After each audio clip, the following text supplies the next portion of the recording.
This is just to get the manipulators in those programs to be centered on the pieces themselves. What you'll find is a piece like this, for example, which we fractured. Well, it's not selected, but anyway. If we are here in the primitive area, I'm going to hide all these things. Now, there's this notion of transforms, which we talked about extensively in the previous lesson. So there it is, pactful transform. You'll notice this pattern, this 4x4, is all ones and zeros. What this is the identity matrix, which means that the transform is essentially at the origin. It has no translation away from the origin, it has no rotation away from the initial orientation, and it has a regular scale of 1. So even though this piece is here, it's saying its transform is no transform. So in another package, that's going to be interpreted as the origin. You'll see the manipulator at the origin. Now Houdini knows in its own way that the pivot is actually at the right spot. The pivot is over here. But when this gets exported later from personal experience, this is not going to be good enough. So what we're going to want to do is this roundabout way of actually moving everything to the origin, repacking it, and then transforming it back to where it was. That way it actually has a transform that put it there. Cool. In fact, now that I'm thinking about this, this isn't really going to be so optional anyway for most people. All right, in any case, so it's not too bad, but it might get a little a high level at times, just because you don't know why we're doing this until you're at the end of the whole thing. But try to bear with me. We essentially just want to have transforms that match where these pieces are. That's all we need to do. So the positions are correct. The position of this thing, of any of these things, I'll turn this off. These are correct. They are translated into those areas anyway. So let's store that. Let's say old P equals P. Because we're gonna say we need to know where it is now. Because what we're gonna do right now is say, hey, you're now at the origin. What we want to do again is repack everything at the origin and then move them back. Apply a transformation to move them back. That way that pactful transform reflects it being moved into its current position rather than just be that boring identity matrix that you saw a second ago. So try to bear with me. A lot of this is going to seem just abstract and why is he doing this, but this doesn't have much to do with simulation, so I don't feel like we need to get as much into it. This is just more to prepare you for a gotcha that you might run into later. So anyway, so we unpack this. And part of the benefit of this is that we have this fragments and alembics right now. And by unpacking it, it's all going to turn back into regular old polys and primitives. And then when we repack it, it will actually all be Houdini's native stuff. So we won't have a mixture. And that will be good because the packed alembic stuff can screw up the simulation later on, as I've discovered many times. So best to have it all be of the same type anyway. So here we are, unpacking it. I'm transferring the name down. And the names that we want are those unique names that we just came up with. In fact, let's just, we'll make it even more clear. We'll call this unique. That way we know we're getting the right one. Because you'll see, it might get confused later. So I am transferring the name. We have it here. We have, as we can see, a primitive name and a point name. The primitive name is these old redundant piece things. These are the ones that we don't want. It's these unique ones that we do want. That's why it's important to change it there. So we unpacked it. We have the thing. We need to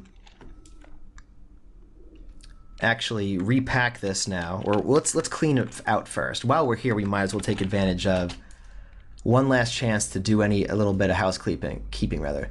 Let's remove groups. Like we've got this inside outside from the Voronoi also. So let's just remove those. As you can see, they're gone now.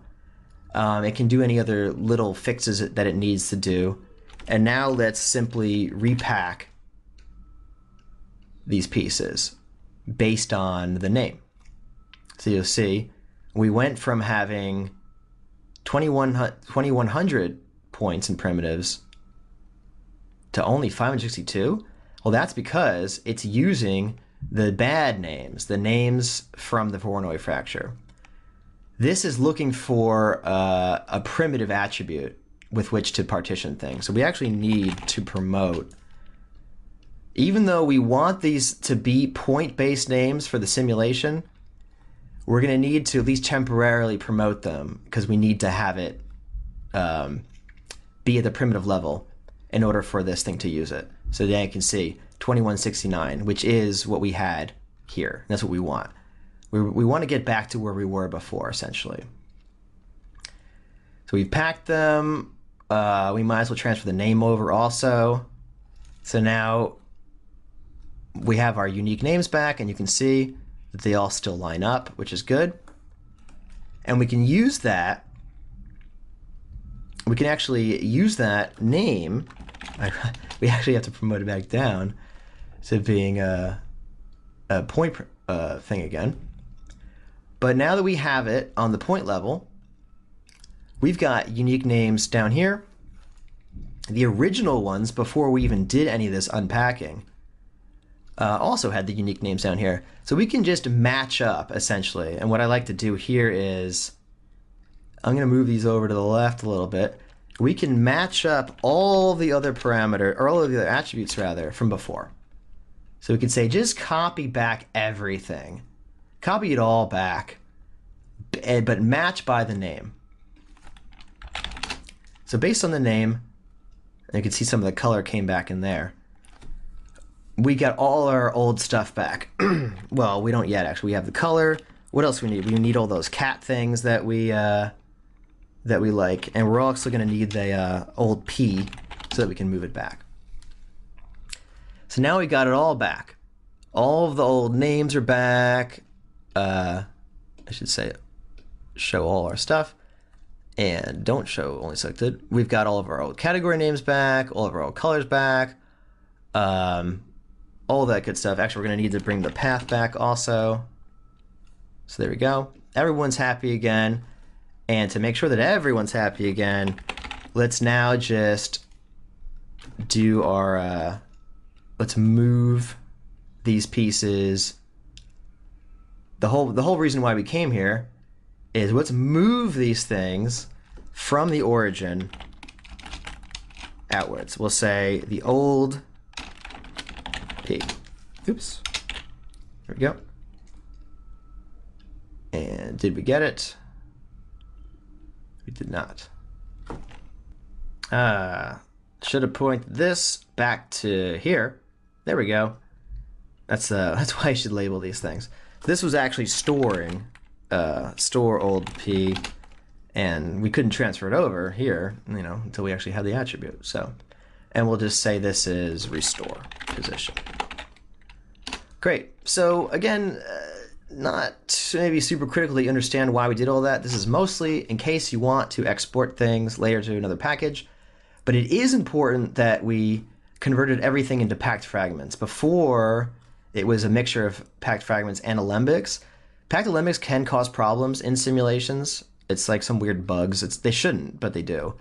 So it's always just a good idea to, one way or another, clean it all out, like get the groups out from here, because these will also show up in Maya or whatever as like different shading groups. It's good to, you know, have it all in the native Houdini pack stuff, not the alembics. Yeah.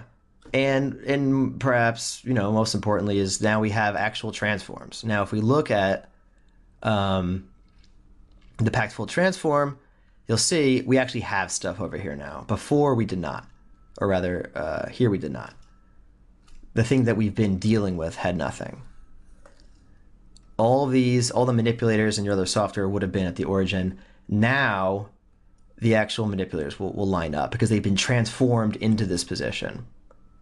Yeah, so again, not super critical necessarily that you understand that, but I would say if you learn nothing else from this chapter, it's that netboxes are buggy, but they look cool, don't they?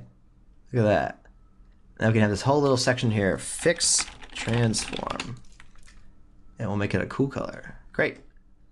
Moving on, we will talk about making our little animation next to have our helicopter crash.